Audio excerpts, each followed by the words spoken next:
வணக்கம். நாங்கள் இன்று காண இருப்பது சித்ரா பௌர்ணமி.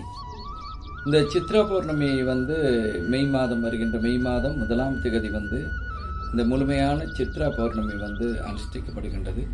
இந்த நிகழ்ச்சியை தொடருவதற்கு முன் இந்த நிகழ்ச்சியினூடாக நீங்கள் மேலதிகமான விடயங்களை தெரிந்து கொள்ள வேண்டுமாயின் நீங்கள் இந்த சேனலை சப்ஸ்கிரைப் பண்ணிவிட்டு நிகழ்ச்சிக்கு நேரடியாக வாங்க. நாங்கள் இந்த வருடம் சித்ரா பௌர்ணமி அன்று யாருக்கு நாங்கள் இந்த சித்ரா பௌர்ணமியை ஒரு வழிபாட்டு ஒரு நிகழ்வாக மேற்கொள்கின்றோம் என்பதை காண்போமானால், அன்றைய நாள் அந்த சித்ரா பௌர்ணமி அன்று அனுஷ்டிக்கப்படும் ஒரு தேவதையாக நம்ம சொல்லலாம். சித்திரகுப்தனை வழிபாட்டு ஒரு இறைவனாகவே நாங்கள் அனுஷ்டிக்கின்றோம். இந்த சித்திரகுப்தனை வழிபாட்டு செய்வதனால் நாங்கள் செய்த பாவ கணக்குகளிலிருந்து இந்த விரதத்தை அனுஷ்டிப்பதனால் அந்த பாவ கணக்குகள் குறைந்து புண்ணிய கணக்காக மாறுவதற்காக வழிவகுக்கின்றது. இது வருடத்தில் ஒரு முறையே அனுஷ்டிக்கப்படுகின்றது. அதே நேரத்திலே நாங்கள் பார்த்தோமானால், இந்த சித்திரகுப்தன் இவராக அவதரித்தார் அப்படின்னு நம்ம பார்த்தோம்னா, உமாதேவியார் ஒரு ஓவியத்தை வரைகிறாங்க. அந்த ஓவியத்தை வரைஞ்சி சிவன் கிட்ட கொடுக்குறாங்க. அந்த சிவன் அந்த ஓவியத்துக்கு உயிரை கொடுக்குறாரு. அப்படி ஒரு உயிர் பெற்ற ஒரு நாள் சித்ரா குப்தன் உருவாகிய நாளாகவே அந்த சித்ரா பௌர்ணமி அனுஷ்டிக்கப்படுவதாக ஒரு ஐதீகமும் காணப்படுகின்றது. அவ்வாறாகவே யமதர்மராஜனுக்கு அவருடைய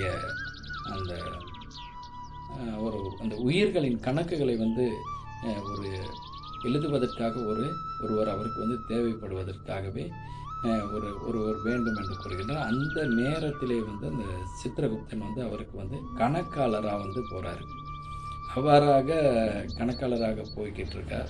அப்போ அதே நேரத்தில் நிறைய அந்த உயிர்களை அவர் எடுத்துக்கிட்டு வராரு. அப்போ அவ்வாறாக எடுக்கப்படும் உயிர்கள் அவர்கள் செய்த பூர்வ புண்ணிய பலன் அப்படின்னு நம்ம சொல்லுவோம்னா, அதில் நிறைய பாவங்கள் இருந்துச்சுன்னு சொன்னால், நாங்கள் வாழும் காலங்களிலே இந்த சித்ரா பௌர்ணமி அன்று சித்திரகுப்தனின் யாராவது ஓவியம் இருந்தால் அதை வைக்கலாம். அப்படி இல்லைன்னு சொன்னால், ஓவியம் இல்லாட்டி அரிசி மாவினால் ஒரு ஏடு அல்லது எழுத்தாணிகளை வரைந்து பூ வைத்து அர்ச்சனை செய்ய முடியும். அவ்வாறாக அர்ச்சனை செய்து அதற்கு நிவேதனமாக இந்த பால் தயிர் போன்ற நிவேதன பொருட்களை படைக்காமல் இந்த எலுமிச்சை சாறு உருவாக்கப்பட்ட சாதம் படைத்து அல்லது சர்க்கரை பொங்கல் இது போன்ற ஒரு உணவுகளை நெய்வேத்தியமாக படைத்து அன்றைய நாள் வழிபட முடியும். மற்றும் இன்றைய அந்த பொருட்களை நாங்கள் அதிகாலையிலே நாங்கள் எழுந்து குளித்து சுத்தமான ஆடைகளை அணிந்து விரதம் இருந்து இந்த பூஜைகளை நாங்கள் மேற்கொள்ள வேண்டும். அவ்வாறாக பூஜைகளை மேற்கொண்டு அந்த நிவேதன பொருட்களை நாங்களும் உண்டு மற்றும் ஏழை எளியவர்களுக்கும் கொடுத்தோமானால், எங்களுடைய அந்த வாழும் காலங்களில் நாங்கள் செய்த அந்த பாவங்கள் அது அன்றைய நாளில் சித்திரகுப்தனை வழிபாடு செய்யும் முறையினால் அது அப்படியே குறைக்கப்படுவதாக ஐதீகம் கூறுகிறது.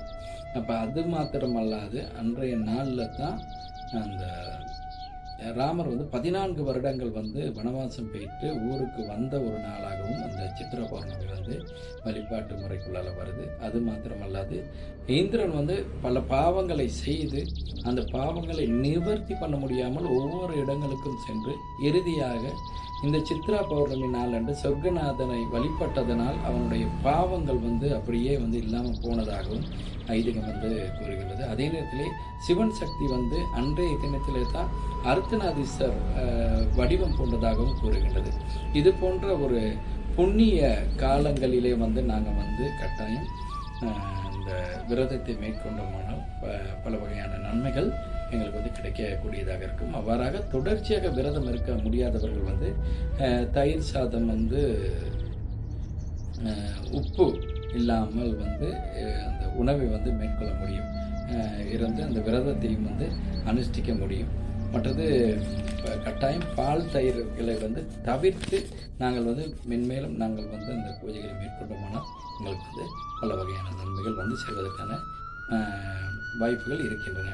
அதே போன்று அன்றைய நாள் அதாவது முதலாம் தேதி சித்திரை பௌர்ணமி என்றால் 30ஆம் தேதி இரவே 9:37க்கு அந்த சித்ரா பௌர்ணமி தொடர்ந்து மறுநாள் 1ஆம் தேதி இரவு 10:50 வரை அந்த சித்ரா பௌர்ணமி இருக்குது. எனவே அந்த நாளில் நாங்கள் எந்த நேரத்தில் இருந்தாலும் கூட அந்த விரதத்தை நாங்கள் மேற்கொள்ள முடியும்.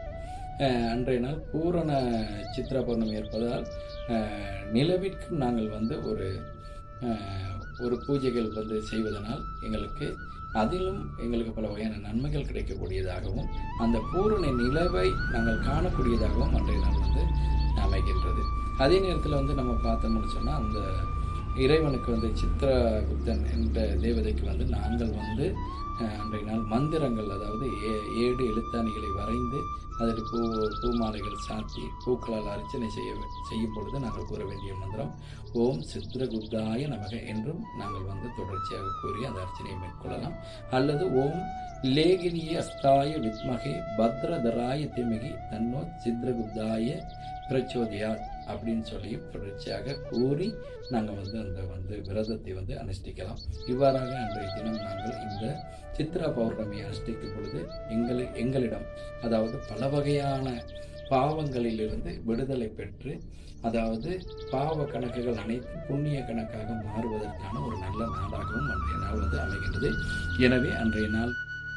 எனவே இன்றைய சித்ரா பௌர்ணமி பூஜையின் போது சித்ரகுப்த வழிபாடு செய்து பாவ கணக்குகளிலிருந்து எங்களுடைய விரதங்கள் மூலம் புண்ணிய கணக்கடைவதற்கு அனைவருக்கும் ஒரு நல்ல நாளாக அமைய வேண்டும் என்று கூறி உங்களிடமிருந்து விடைபெறுகிறேன். நன்றி, வணக்கம்.